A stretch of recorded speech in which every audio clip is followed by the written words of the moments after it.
안녕하세요. 이번 시간에는 대손회계라는 공부를 해볼 건데, 우리가 지난 시간까지는 어떤 회계 처리 중심으로 봤죠.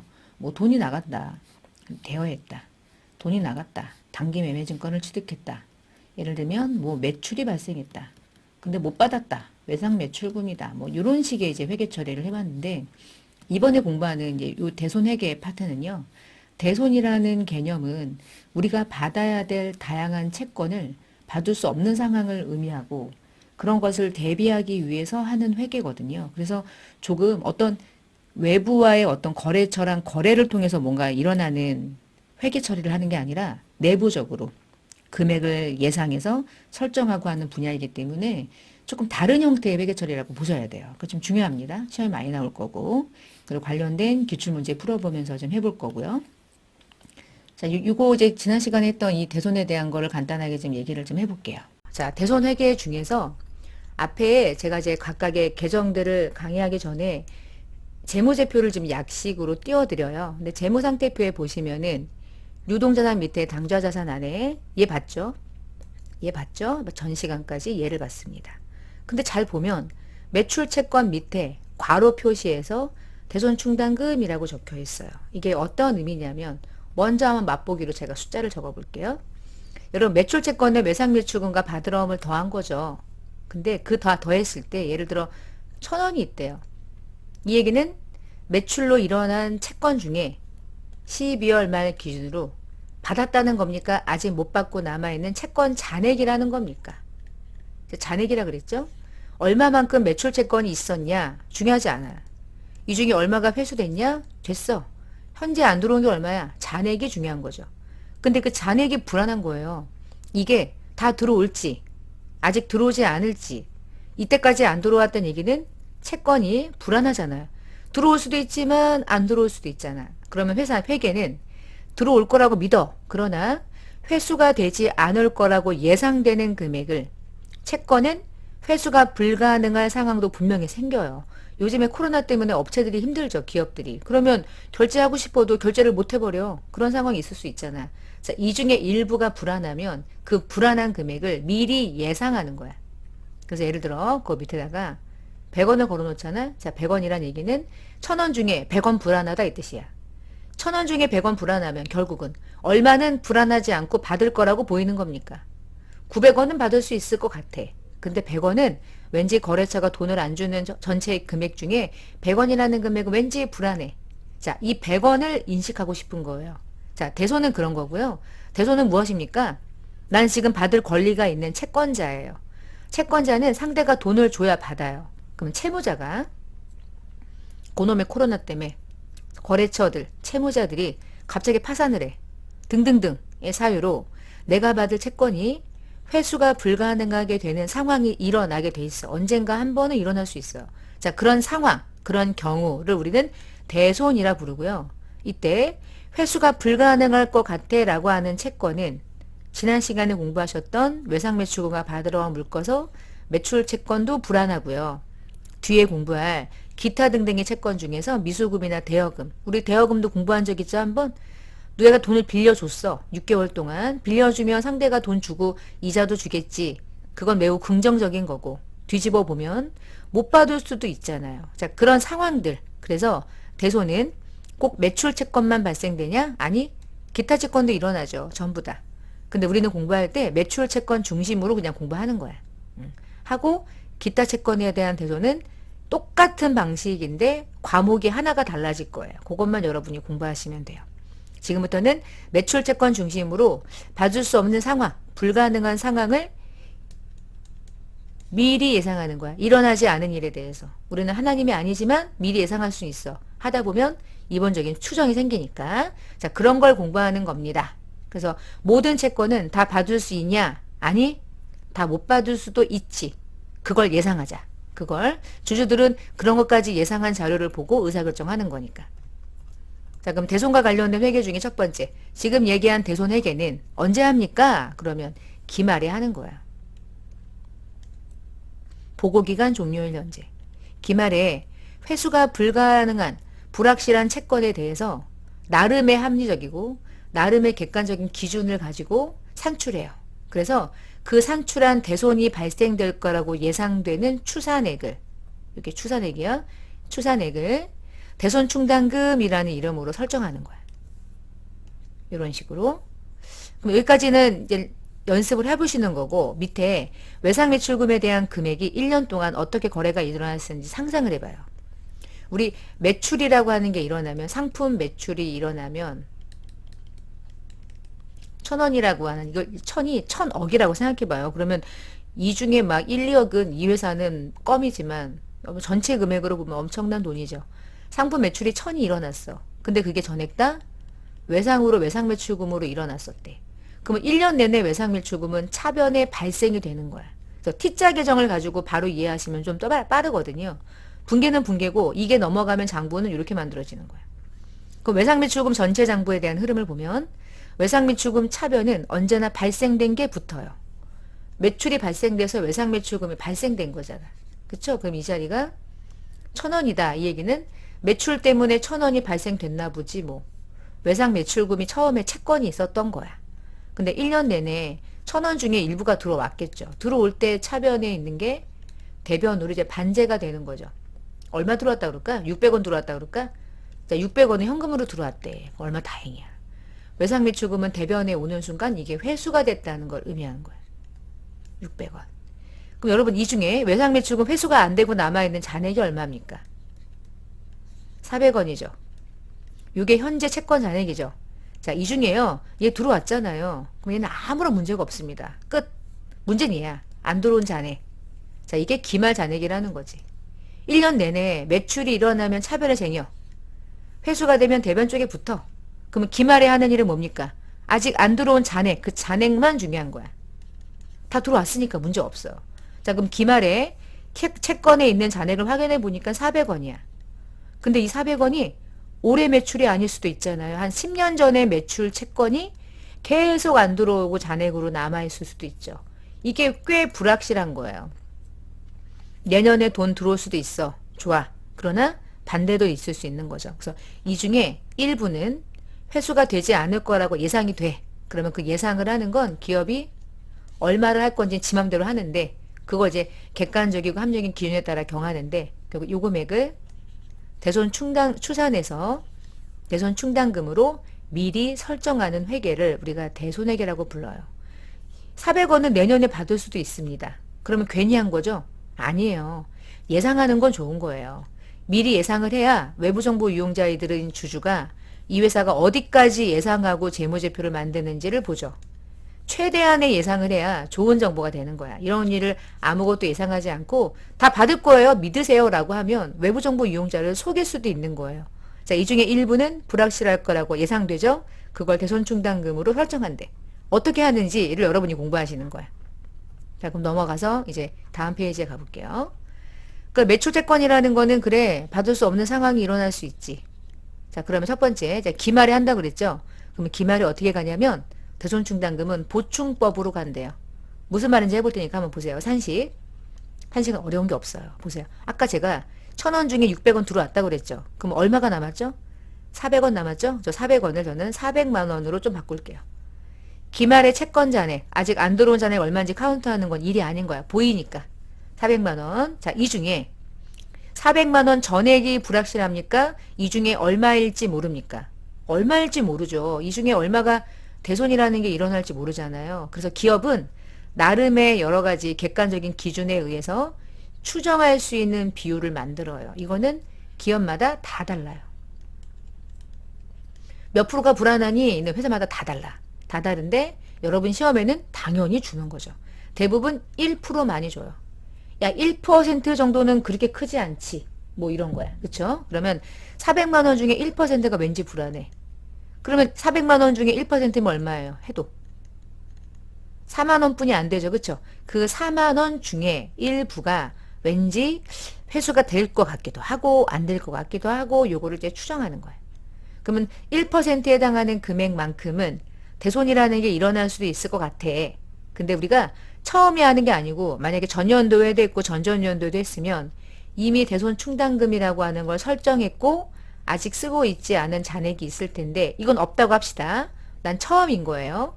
자, 그럼 4만 원 전액을 어떻게 하겠다는 뜻이냐? 이번 연도 결산일 기준으로 아직 들어오지 않았고 이 중에 일부가 불확실하다고 예상돼. 예상하는 거지 일어난 일은 아닌 거야. 그치만 나는 미리 이 중에 일부를 이런 일이 일어난다면 비용 처리할 텐데 그 비용을 나는 올해 미리 비용 처리하겠다 이런 거야. 그래서 이번 연도 기말에 어떻게 처리하냐면 4만 원만큼 대손상각비라고 하는 이름으로 비용을 처리하고요.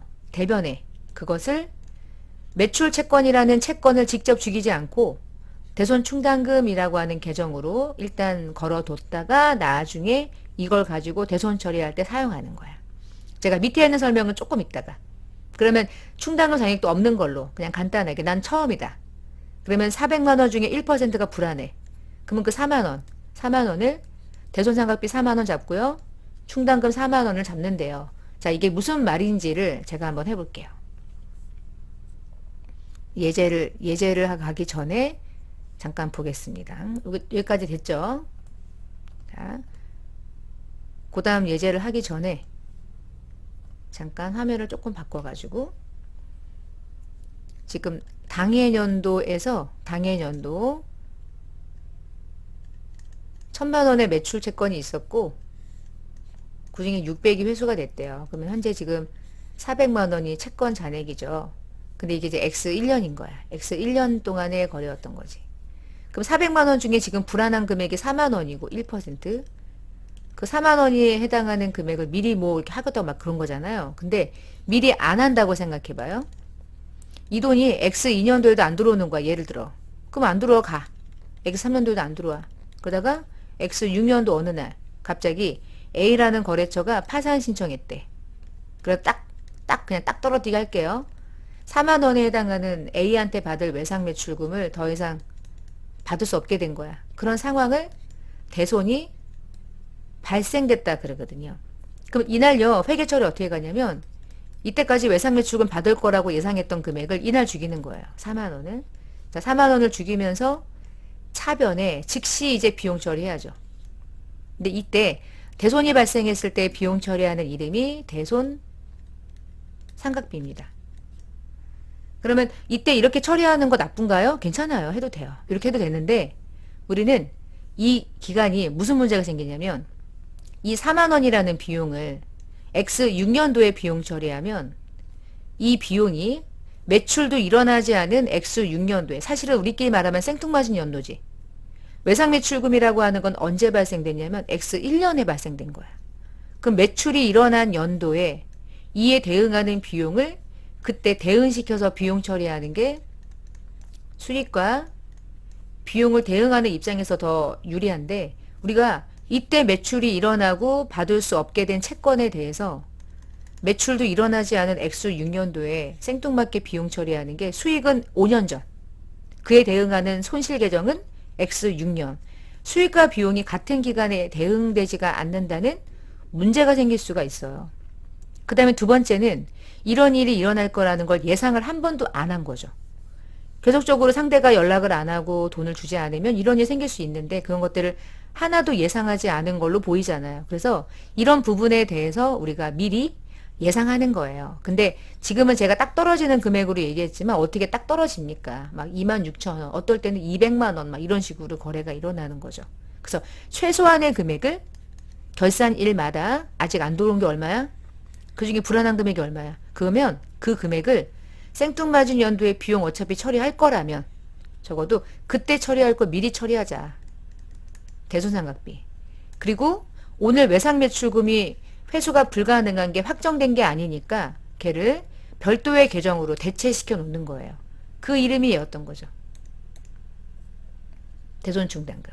그래서 지금 현재 400만 원이라는 채권 잔액 중에서 400만 원이라는 채권 잔액 왜 이래?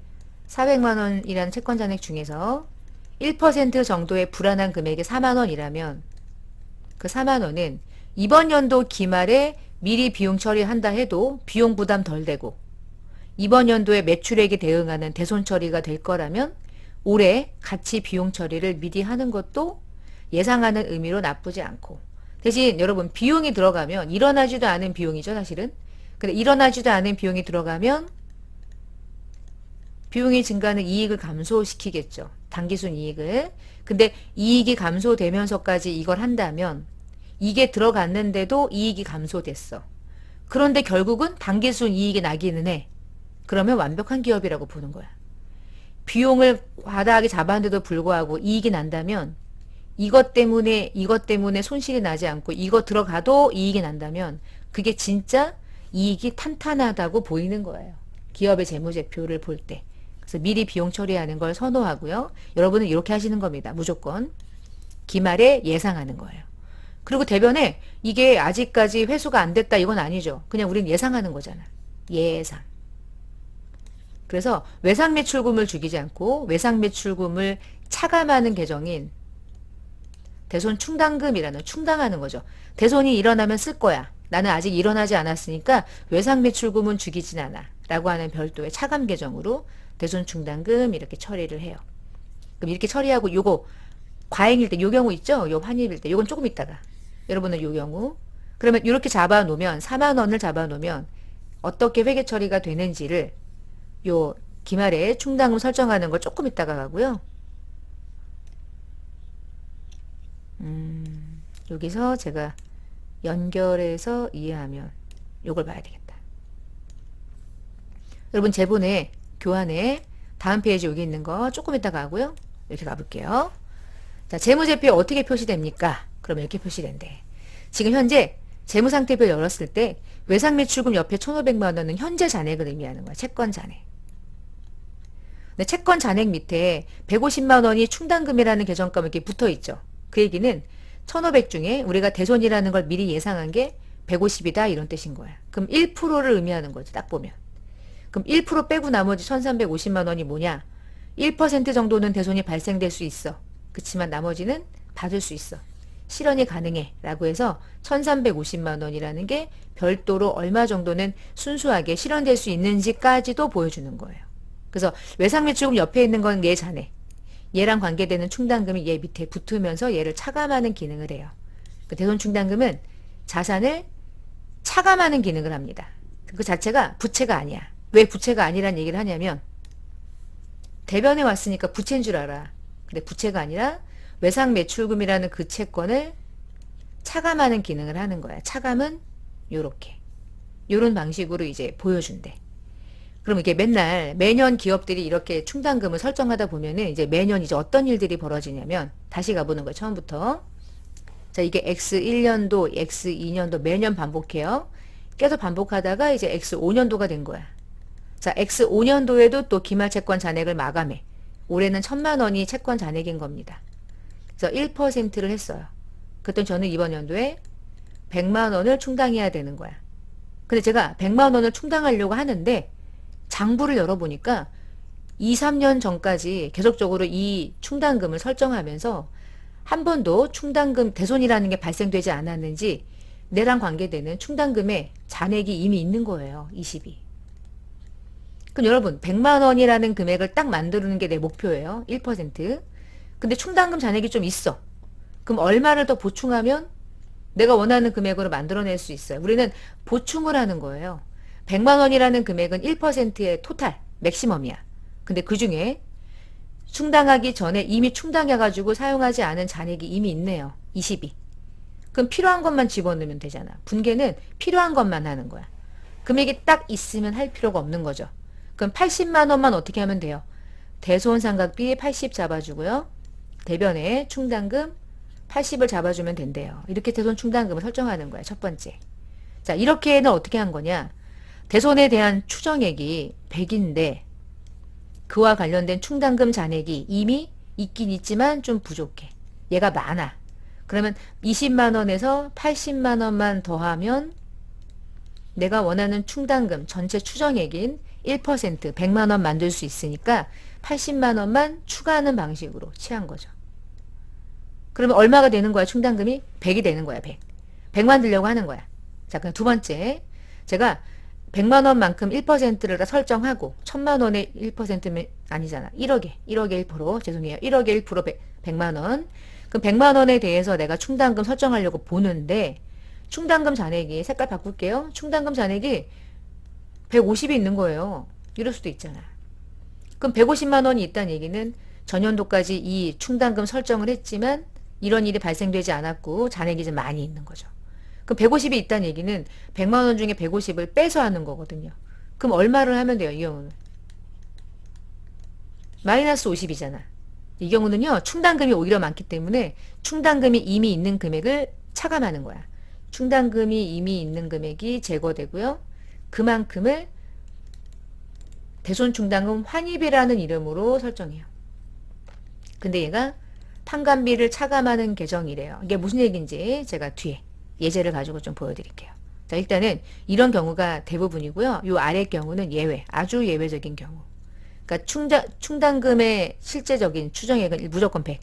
근데 그 충당금을 설정하기 직전 기말 잔액이 오히려 많을 때. 많으면 많아도 안 되고요. 부족해도 안 돼요. 무조건 1% 만드는 게 우리의 목표야.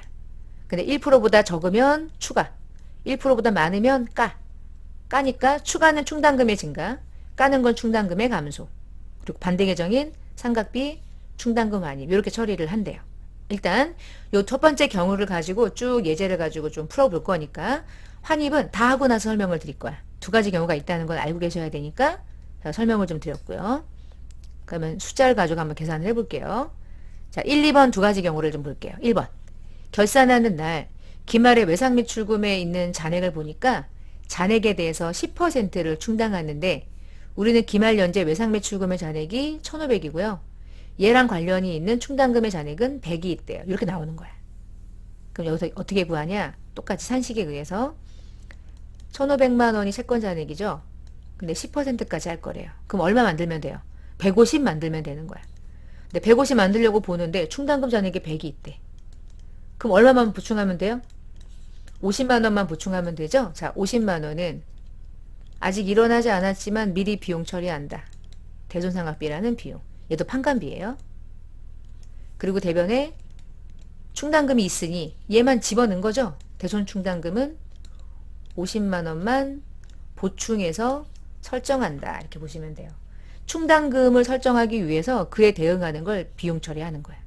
이게 보충하는 방법이죠. 50만 원 추가.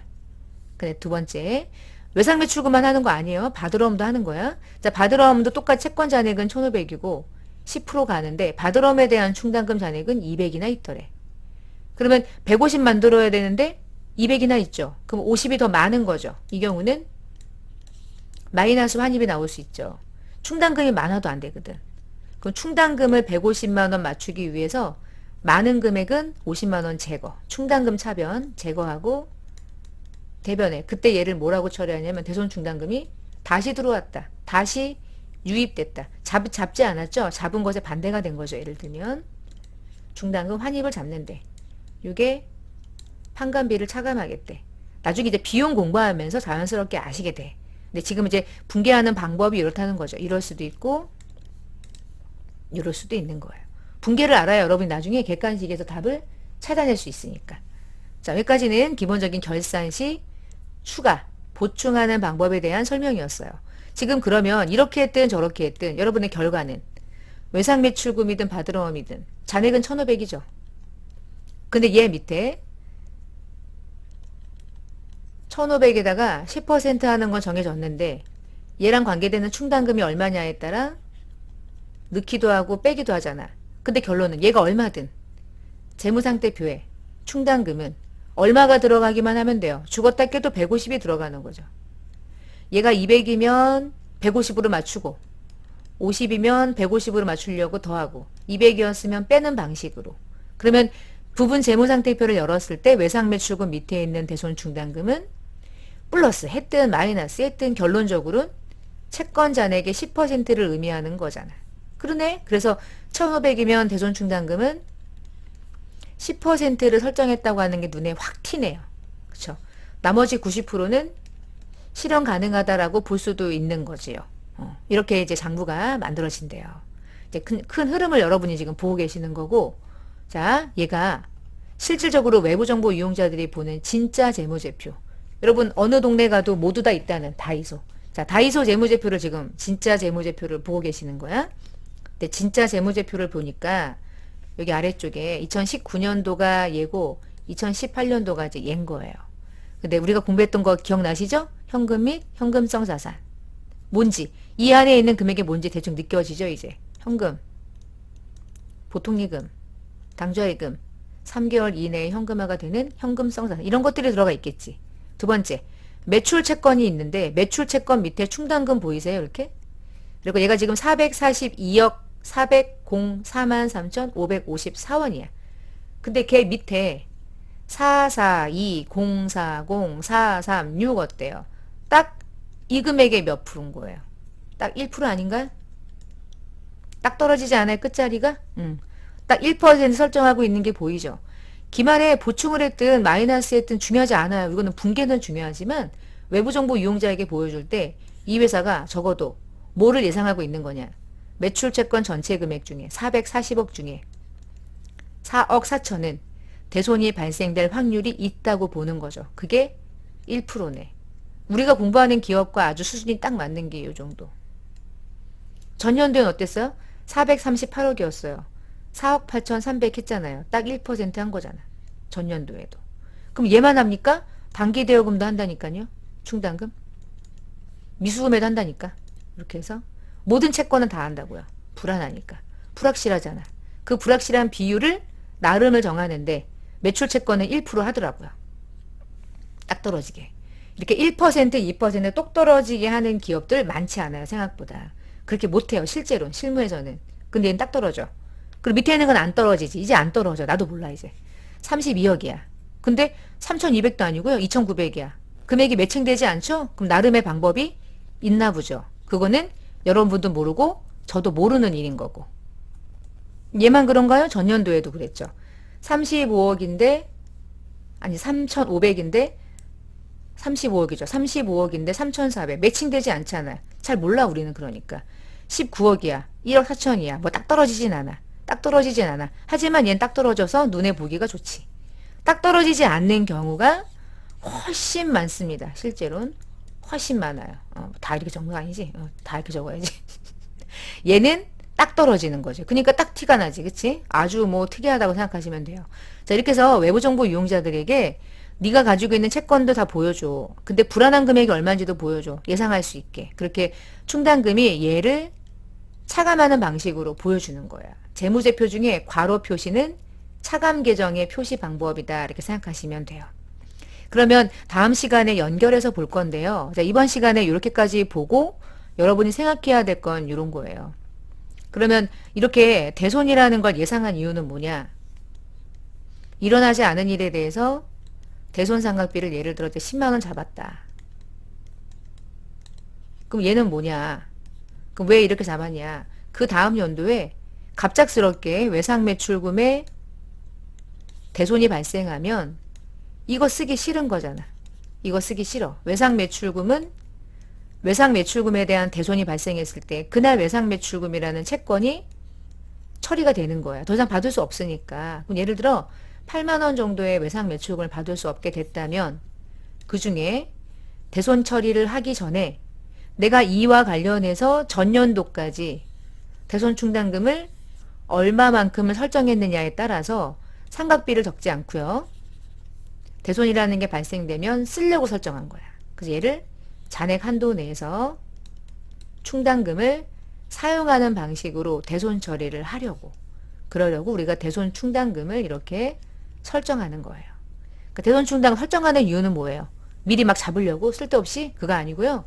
대손 상각비를 당해년도 매출에 대응하는 연도에도 처리할 수 있고 미리 이 중에 일정 비율만큼은 대손이라는 게 일어날 수 있다는 확률상의 예상하는 금액도 보여줬다가 나중에 실제로 이런 일이 발생되면 그날 외상매출금이든 바드러움이든 대손 처리하기 위해서 채권이 불가능하게 되는 날 얘를 떨면서 그에 대응하는 이 차변에 상각비를 처리하지 않고 충당금을 제거하는 용도로 사용하려고 그러려고 대손 충당금을 설정하는 거예요. 그러니까 대손 충당금을 설정하는 이유는 정확하다. 이렇게 보시면 되겠어요.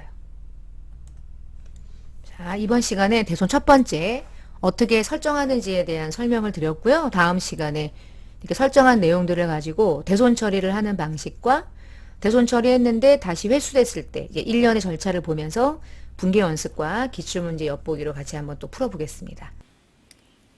자, 그러면 이제 재무상태표를 보면서 간단하게 대손 충당금에 대한 얘기들을 조금 이제 언지를 좀 해봤고, 관련된 학습 정리 같이 한번 해볼게요. 다음 중에서 대손을 처리할 수 없는 개정 과목은 무엇일까요? 여러분, 대손이라는 걸 처리한다. 그 얘기는 채권 중에 불확실한 예상하는 채권을 처리했잖아요. 그죠? 이 중에 채권이 아닌 걸 찾으면 되겠죠. 외상매출금 대표적인 채권, 받으러 온 가장 대표적인 채권.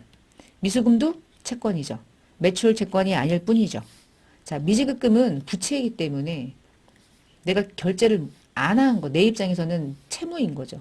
채권이 아니잖아요. 그렇죠? 미지급금은 대손 처리하고는 전혀 무관한 계정이 되겠습니다. 답은 4번. 요런 식으로 많이 나올 거고요. 자, 그 다음에 다음의 거래를 분개한 것 중에 올바른 것을 찾아봅시다. 상품 매출하고 있는 나의 거래처는 이 회사고 나는 얘한테 외상매출금 15만 원이 있는데 얘가 파산이 돼서 받을 수 없게 됐고 이런 일을 대비해서 우리는 충당금을 한 10만 원 정도 가지고 있대요. 이거 다음 시간에 공부할 건데 지금 미리 한번 보는 거예요. 여러분 우리가 대손 충당금을 설정하는 이유는 단 하나예요.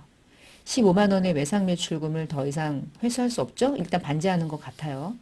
이때 대손상각비를 전액을 15만 원을 처리하기 싫어서 어떻게 하는 거냐면 충당금에 있다는 얘기는 충당금을 먼저 쓰고 나머지는 상각비를 쓰는 거죠. 이렇게.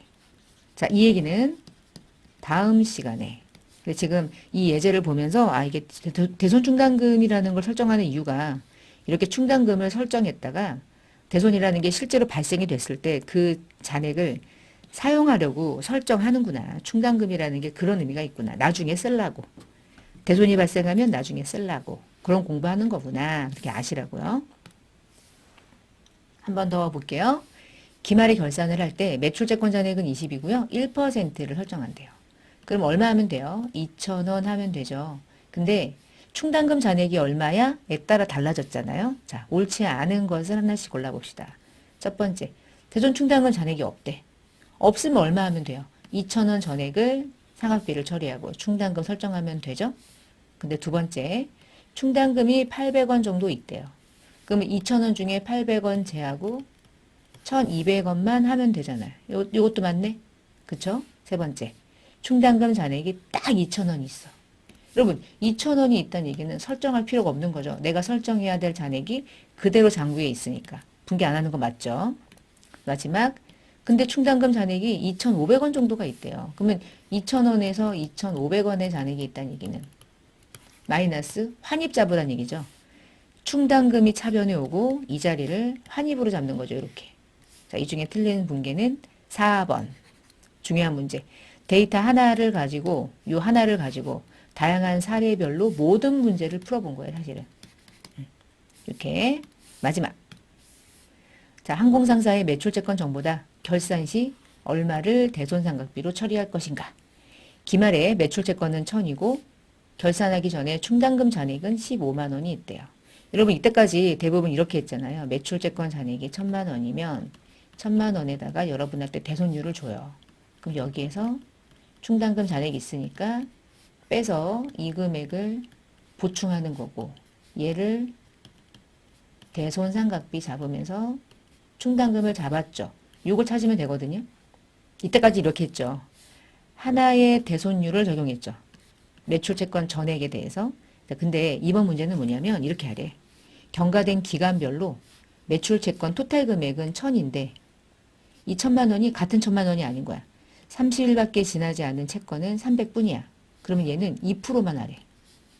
한 석 달 정도 지났대. 그러면은 600만 원에 대한 채권은 이 중에 3%를 추정하래요. 추정률이 다르네요. 그럴 수도 있잖아. 자, 90일이 지났대. 100만 원 불안해. 그러니까 얘는 5% 하라는 얘기죠.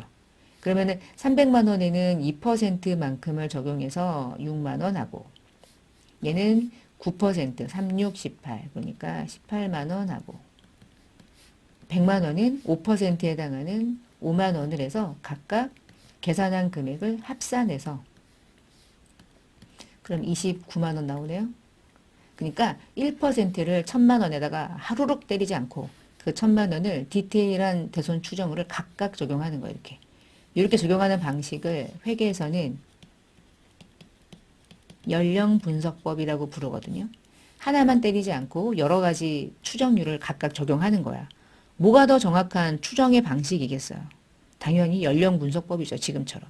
1,000만 원에다가 1%를 전액을 때리면 하나의 비율을 가지고 때려서 충당금 설정하는 것보다는 채권별로 나눠서 대손율이 높은 거, 낮은 거를 구분해서 하면 훨씬 낫죠.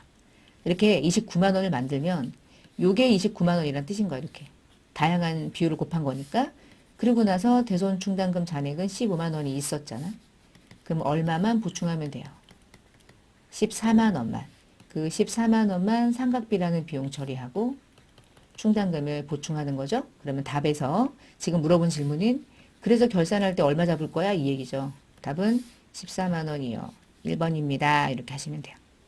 자, 이렇게 해서 대손과 관련된 예산을 가지고 충당금 설정하는 형식 중에서 가장 조금 딱 봤을 때 모든 문제를 풀어낼 수 있는 가장 FM적인 문제까지 학습 정리로 풀어봤습니다. 자, 그럼 마무리를 하고 다음 시간에 이어서 대손회계 두 번째 시간으로 이렇게 대손 설정을 한 이유에 대한 걸 공부를 하면서 대손 처리가 실제로 어떻게 일어나는지 회계 처리하는 연습을 좀 해보죠. 자, 이번 시간 이렇게 마치고요. 감사합니다.